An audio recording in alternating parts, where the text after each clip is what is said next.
Hello, Namaste. This is C.S. Chaitali Jani, Director in charge of LG School of Law. I welcome you all to the first video session on Juvenile Justice Act. In today's session, we'll focus on important definitions under Juvenile Justice Act. The great sage Manu has said that women and children are entitled to be taken care of even after their 100 mistakes. Children are the great assets for any nation, and that is why even Supreme Court has observed that any government should give more emphasis on child development in their national plans, so that a nation can have robust citizens who are physically fit, mentally alert and morally healthy. So we are going to discuss about Juvenile Justice Act. This act is very interesting act and rather very sensitive act. It is very child friendly act. It deals with different types of children that we'll see in detail.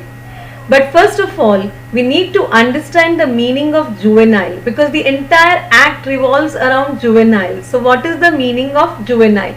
So the definition under Juvenile Justice Care and Protection of Children Act 2015 is given here under section 235.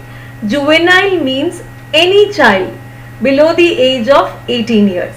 So in normal parlance, we believe that only the children who have committed some sort of offence or who have committed some crime are covered under Juvenile Justice Act. The technical term which is being used for these kind of children is children in conflict with law. So it does not deal only with this kind of children, it covers many other type of children as well. The act deals with even those type of children who are in need of care and protection, who are abused, who are tortured, who are orphaned. So in common parlance, what we believe that this act is only for child criminal. It is not so. The act has very wider meaning, it has very wider connotation, and it includes many other type of children as well. There may be other children who is a victim of any crime. Let's, for example, a girl child who is below the age of 18 years and who is victim of a rape incident. So that can also be covered under Juvenile Justice Act. So Juvenile Justice Act is basically an approach. It is a system which provides justice to all the children below the age of 18 years. Now here the question arises, are all the children covered under Juvenile Justice Act? Here we have to understand that those children who have their parents or guardians to take care of them will not be covered under this act. So Juvenile Justice Act basically deals with two types of children: children who are in conflict with law and children who are in need of care and protection. Let's see the first category of children, that is children in need of care and protection. These children have not committed any offense, not committed any crime. These children are just abused, tortured, exploited, or they are victim of some circumstances. So they are not criminals by nature. They are being kept in shelter home or children home, where they can get better education and vocational training so that they can be rehabilitated easily in the society. The appropriate authority for these kind of children is Child Welfare Committee. Child Welfare Committee is made up of social worker, and there has to be one woman member in the Child Welfare Committee. The Child Welfare Committee orders in the interest of these kind of children for their social integration and social rehabilitation. These kind of children are defined under section 214 of Juvenile Justice Act 2015. It gives 12 different categories of children who can be covered under child in need of care and protection. The first one is homeless child, the child who does not have a settled place of abode or without ostensible means of subsistence. That child is considered as child in need of care and protection. The second category involves the child who is involved in child labor, who is found working in contravention of labor laws. As we know, in factories, a child below the age of 14 years are not supposed to work. But if some child is found in working under the contravention of labor laws for the time being in force, or is found begging. Begging is defined under section 2(8), or living on the street would be considered as child in need of care and protection. Now let's see the third category of children. So let's see the third category of children under this definition, that is who resides with a guardian. Who resides with a person, that person may be his guardian or any other person, and that person has abused, tortured, exploited or neglected the child, or has violated any other law for the time being in force meant for the protection of children. So he who has actually injured, exploited, abused or neglected the child.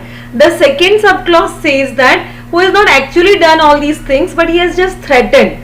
That person who is a guardian or the person with whom the child is living has threatened the child to kill him, to injure him, to exploit or abuse him, and there is a reasonable likelihood that whatever threat he has given, he will actually do the same, then that children can be covered under child in need of care and protection. Subclause C says here, the person with whom the child is living has actually killed or abused or tortured or exploited any other child, and there is a reasonable likelihood of the child in question also to be treated in the same way, like he may also be tortured in the same way. So in subclause 3 it says three different categories. The child who is living with some person, that person can be his guardian or not, and who has actually tortured, abused the child. Second, he has not actually done anything, but he has just threatened the child to kill him, to injure him, to abuse or torture him, and there is a reasonable doubt that he will do actually whatever he has threatened. And third category says that he has not done anything to this child, he has not threatened also, but he has done similar thing with some other child. He has threatened, or he has killed or injured or neglected or abused or tortured some other child, and there is reasonable likelihood that he will do the same treatment with the child in question, then that child can be considered as child in need of care and protection. Next one is, there is a child who is mentally or physically ill, who is suffering from some incurable or disease, or who is terminally ill. Many a times we have seen in society that due to poverty or any other reason, even the parents also abandon these kind of children who are terminally ill or who are not physically or mentally fit. Or sometimes the parents are there, but the parents themselves are not in a position to take care of these kind of children.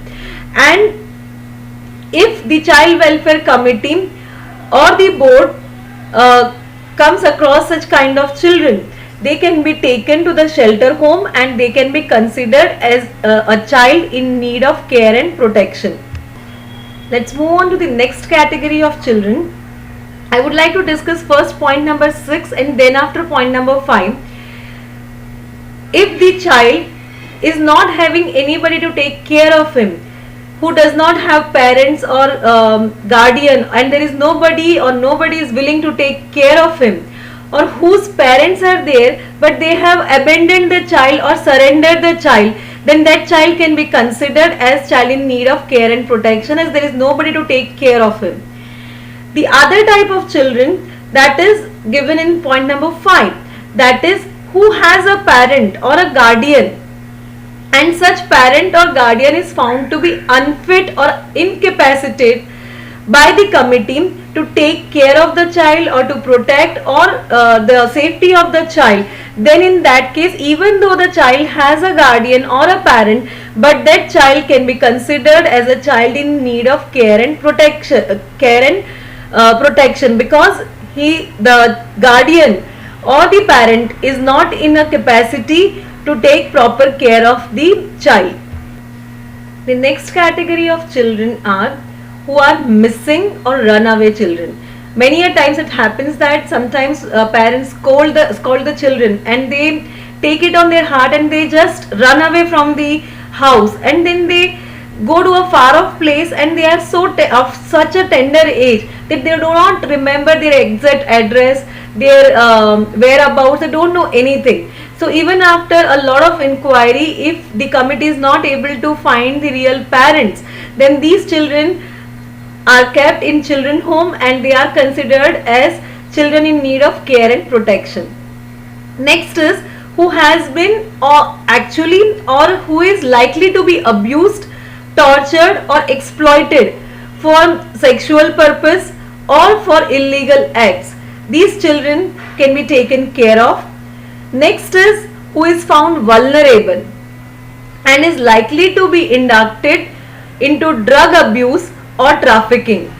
We have heard about children trafficking, women trafficking, and for that they may be sold in some other countries, they may be used for pornography and many other things. So if child is found vulnerable to such trafficking, then that child can be considered as child in need of care and protection. Next category of children is the children affected by armed conflict, civil unrest or natural calamity. We have seen so many children getting orphaned due to earthquake and tsunami and such natural calamities. Many a times because of riots, their parents are killed and the child becomes orphan. So they are victim of such kind of incidents and they can be considered as child in need of care and protection.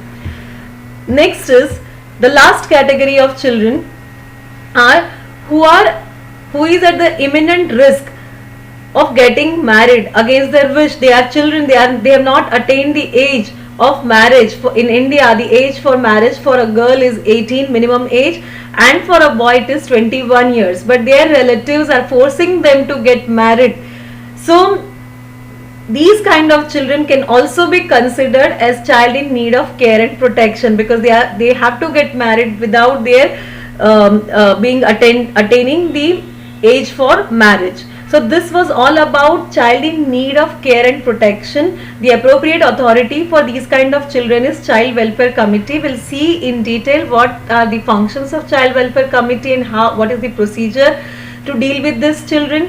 Generally, they are being provided foster care, sponsorship, so adoption. So all those treatments are being given to them. They are being socially reintegrated and rehabilitated by the Child Welfare Committee.